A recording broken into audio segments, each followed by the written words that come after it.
Okay, so we've been speaking about Cheshbon, Hanefesh.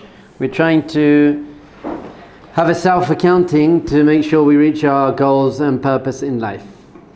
And so this book, Cheshbon Hanefesh, that we've been looking into along with Chovot Halevavot, is going through just getting a general understanding of the internal battle that you are facing. So we're on Zion now. Kihine, you all got it? Zion? Kihine. So we said basically, you got an animal soul and you got a godly soul.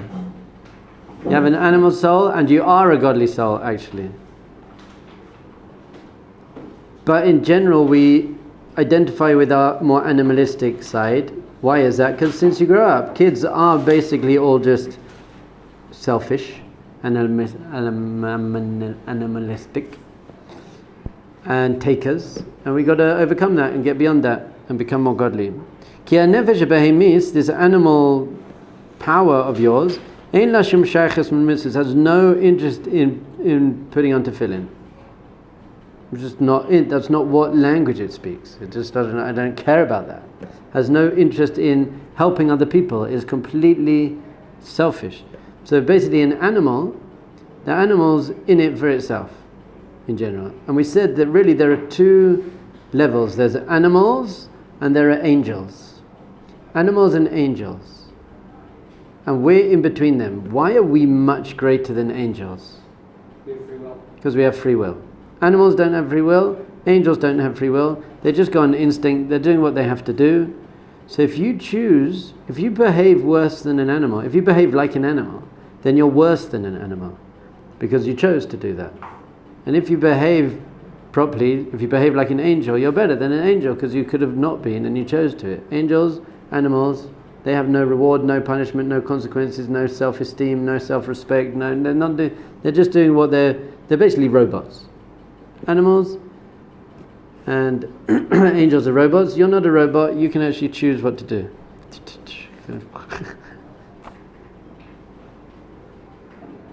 So, Ein la. You need help reading? No, yes, maybe. Ein la ala neshama ha'enoshit shehi rabbeina. And this animal spirit has no even connection to your neshama ha'enoshit, your human soul.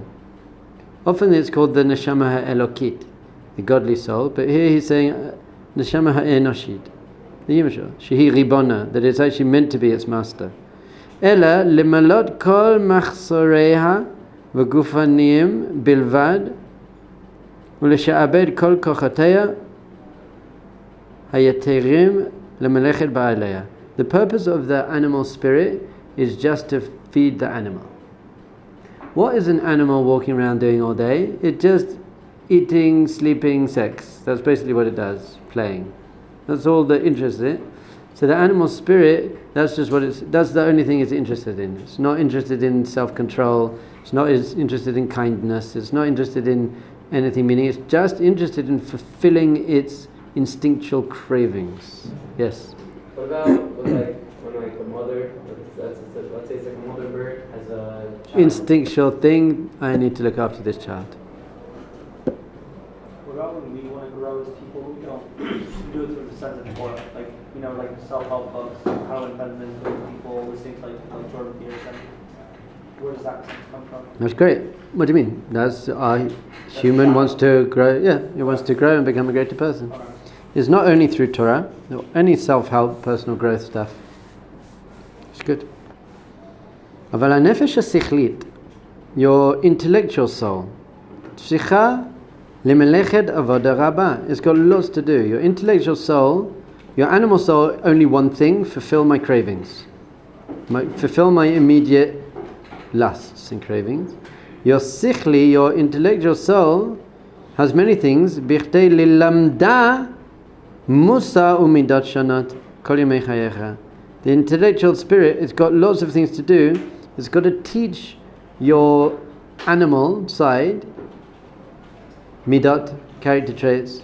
You've got to overcome it. Musa, you've got to train. Basically, you've got to train your animal. Train that animal side of you.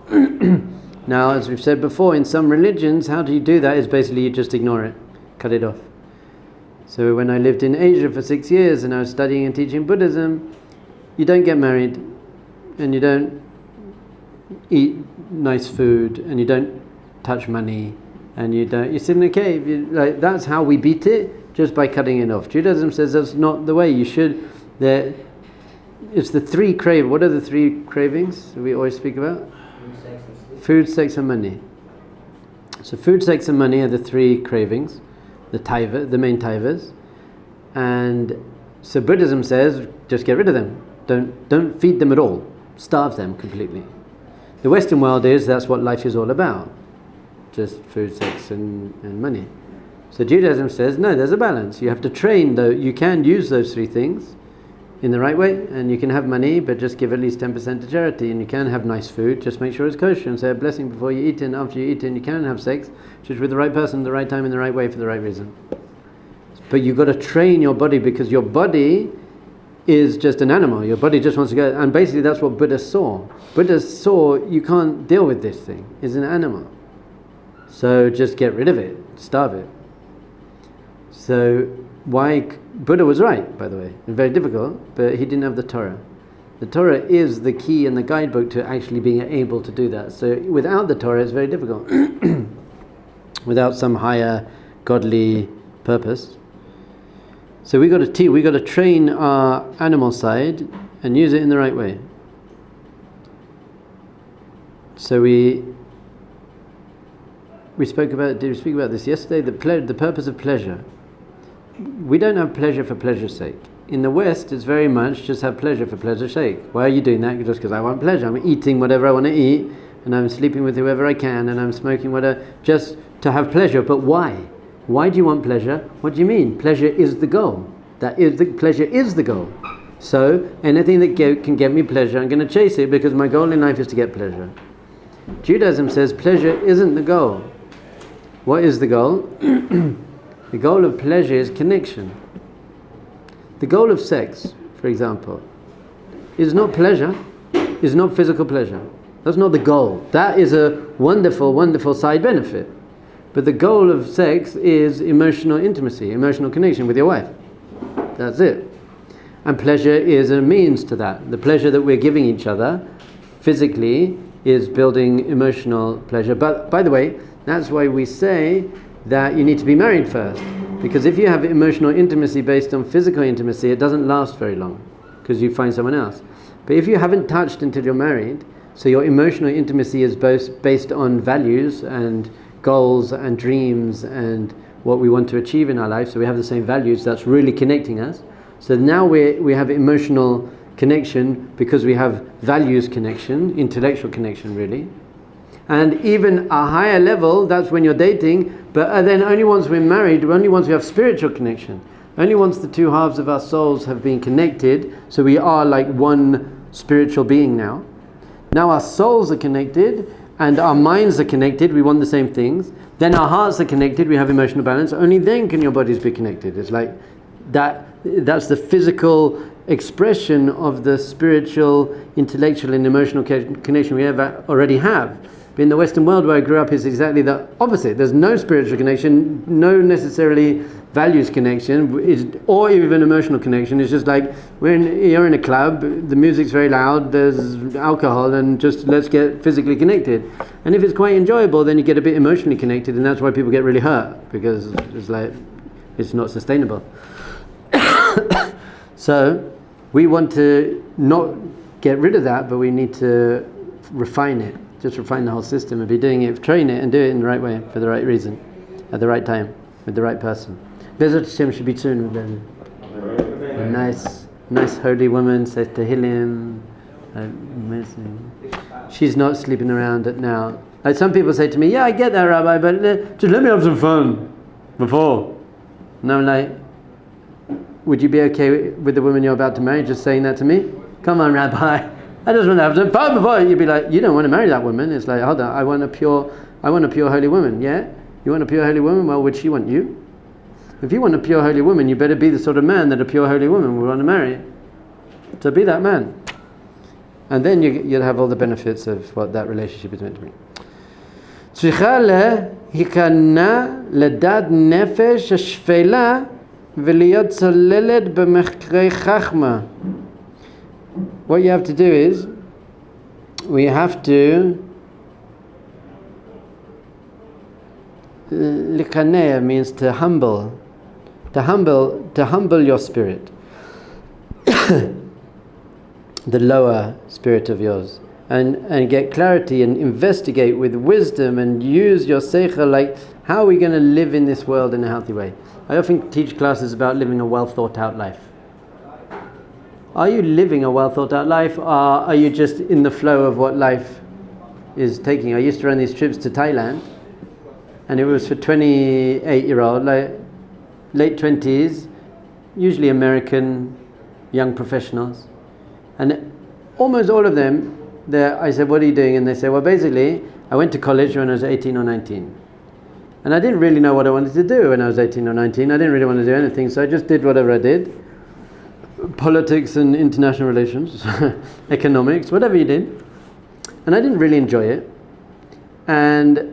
But I just went because you've got to have a degree.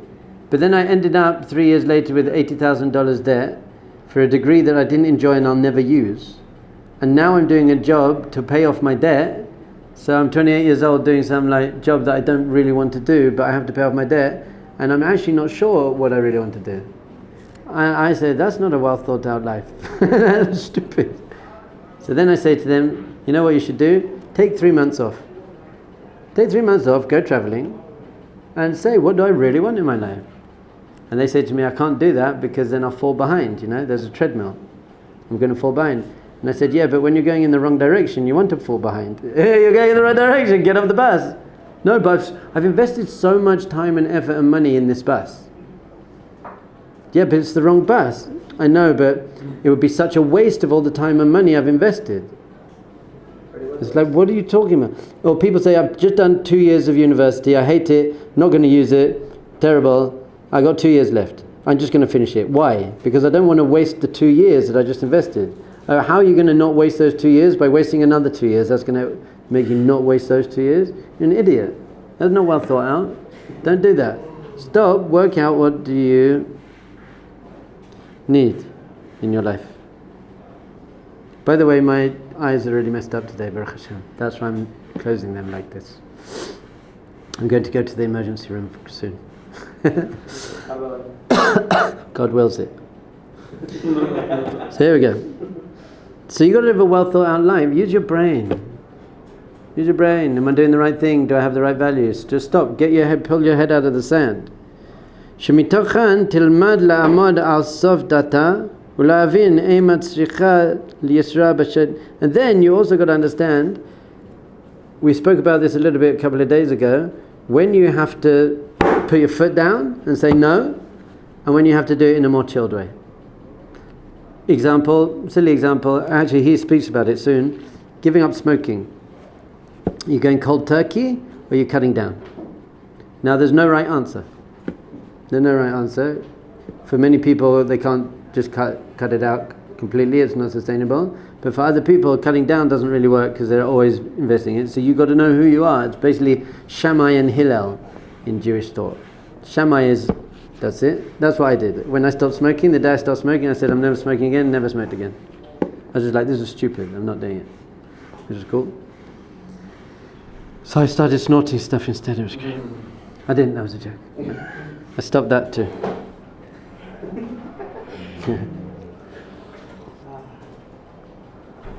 Okay, so you've got to know when you have to smack your Yetzer Hara. Sometimes you just got to smack your Yetzer Hara. Especially when you're doing things that are forbidden. Completely forbidden things, by the way, shouldn't be treated in a cut them down slowly way. You're not allowed to do that. You stop that. And if you fall, that's okay, then get you carried. But it can't be like, I'm just going to cut down slowly. If it's forbidden, it's forbidden. When you have to, or when you have to conquer it, beferach, are you with me here? Beferach. Ikshuteya v'tifshud v'tayvateya. You got to get over is It's foolishness and your desires, your foolishness and your physical desires. Just say, come on, grow up a little bit. At some point you've got to grow up. Breakfast this morning. There was a long queue for the sugar gluten stand. And then after the sugar gluten stand, there was the chocolate spread stand to add to the sugar gluten. The fresh salad stand was completely empty. Isn't it amazing? People are queuing up to damage themselves, physically and spiritually, by the way. And there's no queue for what's going to actually help you. Was it tasty, the salad with no salad dressing or salt? Yeah, it was tasty. Because long. Yeah, it wasn't very tasty. Yeah, I had some, not so tasty. But it was good for me. Because I don't eat things because they are tasty. I eat them because they're good for me. And they can be tasty as well. That's okay. But I'm not going to eat something just because I'm not going to eat something not good for me just because it's tasty. That's not, an animal wouldn't do that. I don't think an animal, it's a theoretical thing because we can't have this case. But if there's an animal who looked at food and knew it's not good for it, it wouldn't eat it. Because animals have instincts. I don't eat stuff that's not good for me. Pardon? What about mayonnaise? Mayonnaise is not terrible. Organic mayonnaise. I don't think mayonnaise is that variety. Pardon?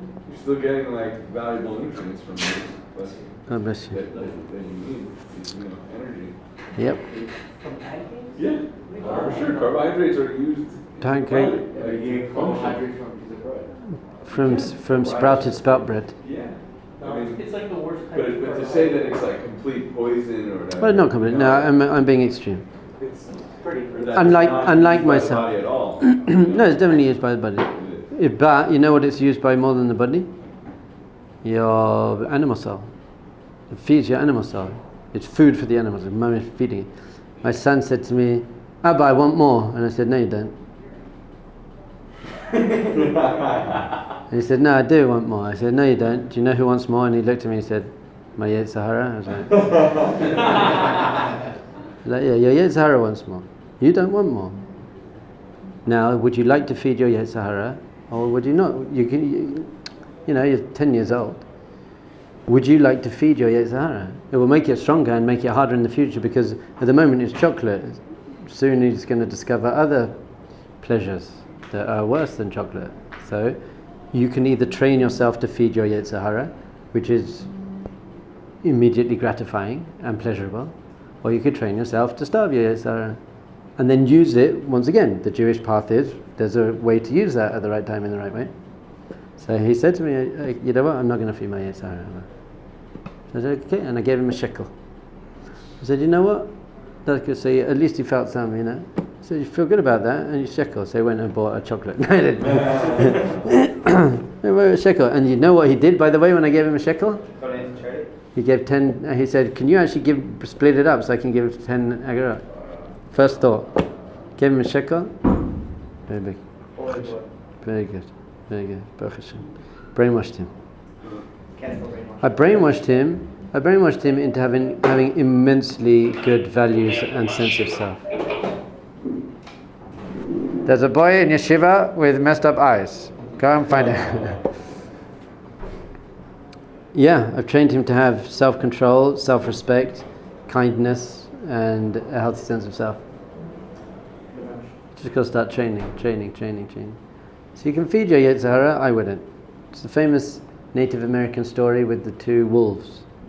The chief bear is talking to all the young kids, and he says, there are two wolves, the bad wolf and the good wolf. And the kids say to him, which one wins? And he said, whichever one you feed. So you have a good wolf and a bad wolf inside you. Which one wins? Whichever one you feed. You feed it, it's going to get strong, it's going to win.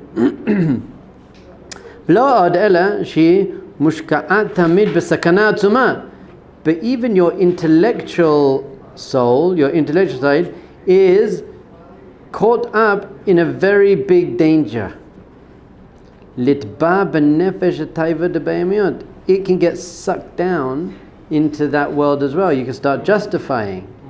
You can start justifying, You get carbs from that stuff. You need that. Yeah, it's good for my workout. It's okay. Hashem will understand. And not, if I don't do this, then I'll do something much worse later. So I'm being extreme. You can have pancake. By the way, you can have pancake with loads of maple syrup. Just go. But if it's not available, if the pancake with maple syrup isn't available, you can just have a big spoonful of sugar. That'd be good for you too. Helps the medicine go down. So, lefichach kedai haneshama ha'enoshit litol achar kach lefum tzara agra. And therefore, seeing is really hard. This world's really hard. It's really hard. It's very, very hard to be an extraordinary and a great person. You've got to overcome a lot of challenges to do that. And therefore, you deserve to have self-respect. It's not exactly what it says, but there's going to be reward for this. You're going to get, this is the whole purpose of life. To work and earn your self-respect and relationship with God. So it's really, really, really hard. Life's really difficult. But because it's difficult, you're going to become great. You only become great by overcoming difficulty and challenges. Proud of you. Chazak. Spoke to one of our students who went on a cruise. He was the only religious person there, and before he went, he said, "Look, should I order kosher food or not, or I'll eat the salads and stuff on the buffet. And there's a disco there, but maybe I'll go to the disco, and there's some girls." And I said to him, "Look, we spoke about self-respect and self-control, and came back, just saw him now. I said, how was it? He ordered kosher food, had only kosher food. He davened with his tzitzit. He made kiddush for 40 people. He didn't go to the disco. Other Jews on the boat were coming up to him and said, very impressed with him. He made a huge kiddush Hashem. And I said to him, how does that feel? And he was like, it feels good. And I said, imagine you come back and done the opposite. And I came up to you and said, how you just would have felt so low. So really the biggest reward in life, forget about the world to come and all that spiritual, that stuff. The biggest reward in life is your own sense of self. I just feel a lot of self-respect when I do the right thing. It feels good when I do the right thing. And it feels bad when I do the wrong thing. That's it. I asked Shimshon to tidy up his toys. And he won't. He's like, don't want to. And he goes back and forth.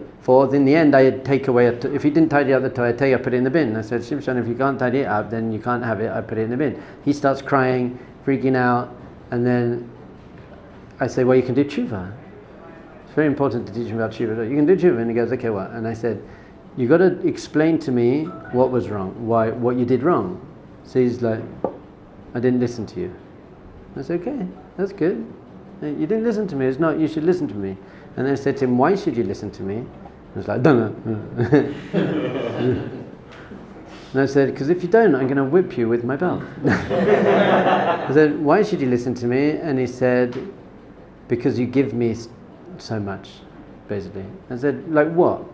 And he said, food, clothes, read me stories. So I gave him a chance to actually think. He owes me, actually. So I said, yes, Shimshon, I give you so much. Me and Imma, we look after you. We give you everything you have. Imagine we didn't do these things for you.